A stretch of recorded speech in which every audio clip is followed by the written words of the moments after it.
अस्सलाम वालेकुम। इंडोनेशिया आबादी के एतबार से दुनिया का सबसे बड़ा मुसलमान मुल्क है, जिसकी आबादी 28 करोड़ से तजावुज़ कर चुकी है। 1,90,000 मुरब्बा किलोमीटर से कुछ ज़्यादा रकबे पर फैला हुआ ये मुल्क 17,000 छोटे बड़े जज़ायर पर मुश्तमिल है। इसकी मईशत 1400 अरब डॉलर सालाना जीडीपी के साथ दुनिया की 16वीं बड़ी मईशत है। इसकी मईशत का अंदाज़ा यूं लगाइए कि पाकिस्तान का सालाना जीडीपी सिर्फ 411 अरब डॉलर है। इतनी बड़ी मईशत के साथ इस मुल्क की 580 नशिस्तों पर मुश्तमिल पार्लियामेंट ने अपने अरकान के लिए सिर्फ 3,000 अमरीकी डॉलर के मुसावी रकम हर रुकने असम्बली के लिए घर के माहाना किराए के तौर पर मंजूर की। पाकिस्तान के हिसाब से ये रकम तकरीबन 8.5 लाख रुपए बनती है। ये मंजूरी अगस्त के आखिरी हफ्ते में हुई और इसके साथ ही दारुल हुकूमत जकार्ता में लोगों ने एहतजाज शुरू कर दिया। 25 अगस्त 2025 को शुरू होने वाला एहतजाज फैलता चला गया और लोगों ने पार्लियामेंट के अरकान के घरों का न सिर्फ घेराव किया, बल्कि कुछ लोगों ने इन घरों में घुसकर उनका सामान भी लूट लिया। 28 अगस्त को जकार्ता में अफ़ान कर्नीवान नामी 21 बरस का नौजवान पुलिस की बख्तरबंद गाड़ी के नीचे आकर हलाक हो गया। ये नौजवान मोटरसाइकिल पर खाना पहुंचाने का काम करता था और मौत के वक्त भी एक रेस्तोरां के बाहर उस खाने की तैयारी का इंतजार कर रहा था जो इसे कहीं पहुंचाना था। इस नौजवान की मौत ने एहतजाज को हंगामों में बदल दिया और लोग इंडोनेशिया की वजीर खजाना श्री मिलियानी इंद्रावती के घर में घुस गए। वो अपने घर पर नहीं थी, अलबत्ता उनका घर मुकम्मल तौर पर तबाह हो गया। उनके घर से निकलने वाला कीमती सामान देखकर लोगों को मजीद गुस्सा आया और एहतजाज पूरे इंडोनेशिया में फैलता चला गया। मुल्क के सदर प्राबोवो सुबियांतो की तरफ से ऐलान किया गया कि पार्लियामेंट के अराकीन अपनी मुराआत में इजाफा वापस लेने के लिए तैयार हैं, मगर फिर भी लोग नहीं माने। सूरत हाल इतनी खराब हो गई कि सदर ने चीन जाना मनसूख कर दिया। हालात पर काबू पाने के लिए फौज बुलाना पड़ी तो एहतजाज में कमी आई और सदर 3 सितंबर को चीन पहुंचे।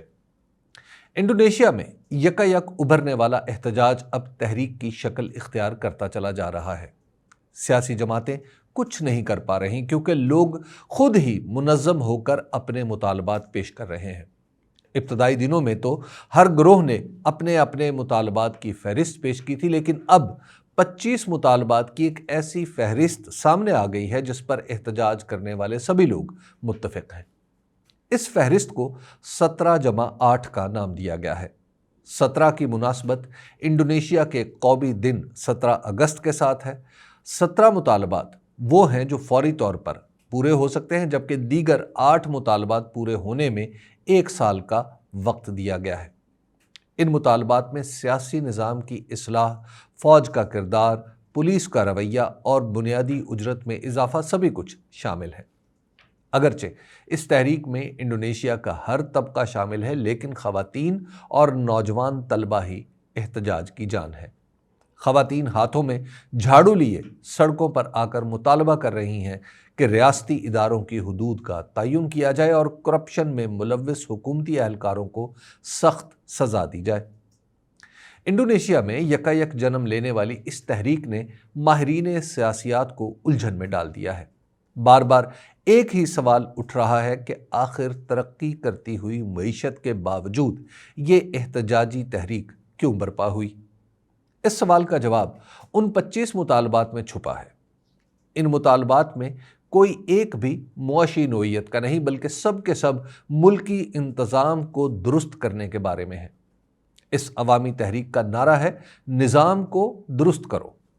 वहाँ के सियासी निज़ाम में इदारों की मुदाखलत ने इतनी उलझनें पैदा कर दी हैं कि अब सियासी जमातें भी इन्हें सुलझा नहीं पा रहीं। लोग मुत्तफ़िक़ा तौर पर तमाम सियासी जमातों से मुतालबा कर रहे हैं कि वो मखसूस अनासिर से निजात हासिल करें। इसका मतलब है कि सियासी जमातें इस एहतजाजी तहरीक का हिस्सा नहीं बल्कि निशाना बन रही हैं। मुल्क के सभी सियासी रहनुमाओं के लिए गुलाबी और सब्ज़ रंग ख़तरे का निशान बन गए हैं। अवामी सतह पर इन दो रंगों को यकजहती और इत्तेहाद के रंगों के तौर पर इस्तेमाल किया जा रहा है। کیونکہ گلابی رنگ کا سکارف اس لڑکی نے پہن رکھا تھا جس نے پارلیمنٹ کے سامنے احتجاج شروع کیا، اور سبز رنگ کی قمیض اس نوجوان نے پہن رکھی تھی جو پولیس کی بختربند گاڑی تلے کچلا گیا۔ انڈونیشیا کی حکومت کے پاس فوج اور پولیس کو مظاہرین کے خلاف استعمال کرنے کے سوا کوئی چارہ نہیں بچا۔ اس کی وجہ یہ ہے کہ اس تحریک میں اب تک کوئی بڑا رہنما نہیں ابھرا جس کے ساتھ مذاکرات ہو سکیں، اور دوسرے یہ کہ لوگ موجودہ سیاسی جماعتوں کے ساتھ بات ہی نہیں کرنا چاہتے۔ اس تحریک کے ساتھ ہی ایک عجیب و غریب رجحان یہ چل پڑا ہے کہ انڈونیشیا کے پڑوسی ملکوں کے عام لوگوں نے اس کی پشت پناہی شروع کر دی ہے۔ اس کے لیے انہوں نے طریقہ یہ اختیار کیا ہے کہ انڈونیشیا میں کھانا منگوانے کی ایپس پر کسی ریسٹوران پر کھانا آرڈر کرتے ہیں، کھانا پہنچانے والے کسی بھی نوجوان کو پیغام دیتے ہیں کہ یہ کھانا وہ خود کھا لے یا اپنے دوستوں کو کھلا دے۔ اس طرح یہ تحریک صرف انڈونیشیا تک ہی محدود نہیں رہی بلکہ جنوب مشرقی ایشیا کے دوسرے ملکوں میں بھی بالواسطہ طور پر پھیلتی چلی جا رہی ہے۔ انڈونیشیا میں نظام درست کرو تحریک کے انجام کے بارے میں ابھی کچھ نہیں کہا جا سکتا، لیکن یہ طے ہے کہ اس طرح کی تحریکیں آخر کار کسی مستقل سیاسی تبدیلی کا باعث بن جاتی ہیں۔ انڈونیشیا پہلے بھی اس طرح کی تحریکیں دیکھ چکا ہے۔ ان میں سے ایک جنرل سوہارتو کے اقتدار کا باعث بنی اور دوسری ان کے زوال کا۔ اب بھی انڈونیشیا میں مارشل لاء کی بات ہو رہی ہے۔ مسلح افواج سڑکوں پر مظاہرین کو روکنے کے لیے موجود ہیں، لیکن فوج کی طرف سے بار بار کہا جا رہا ہے کہ مارشل لاء نہیں لگے گا۔ انڈونیشیا کی فوج نے غالباً بنگلہ دیش کے تجربے سے اخذ کیا ہے کہ جب کوئی تحریک ریاست کے نظام میں طاقت کی مساوات کو درست کرنے کے لیے اٹھے تو اس کے راستے میں آنا درست نہیں۔ 2022 میں سری لنکا میں اسی طرح کی تحریک سے عوام نے سیاسی نظام کو درست کیا۔ 2024 میں بنگلہ دیش میں طلبہ نے ملکی نظام کو سیاسی طریقے سے تبدیل کر دیا، اور اب انڈونیشیا کا نظام اپنے ہی لوگوں کا نشانہ بن چکا ہے۔ انڈونیشیا کی تحریک بنگلہ دیش کی تحریک سے غیر معمولی مماثلت یوں رکھتی ہے کہ اس میں بھی سیاسی جماعتیں اور دیگر ادارے غیر اہم ہو گئے ہیں۔ اب تک یہ تحریک 10 افراد کی قربانی پیش کر چکی ہے اور دکھائی یوں دے رہا ہے کہ اس کا فوری نتیجہ کچھ نہ بھی نکلا تو آئندہ آنے والے مہینوں میں ضرور نکلے گا۔ اس تحریک نے یہ بھی ثابت کر دیا ہے کہ ملک کی معیشت ٹھیک ہونے کا مطلب یہ نہیں کہ لوگ سیاسی نظام کی قباحتیں بھی برداشت کر لیں۔ ایسا لگ رہا ہے کہ نظام کو درست کرو کا نعرہ آنے والے وقت میں شاید دنیا کے کئی ملکوں میں سنائی دے گا، اور اسے بلند کرنے والے نوجوان ہی ہوں گے۔ شکریہ۔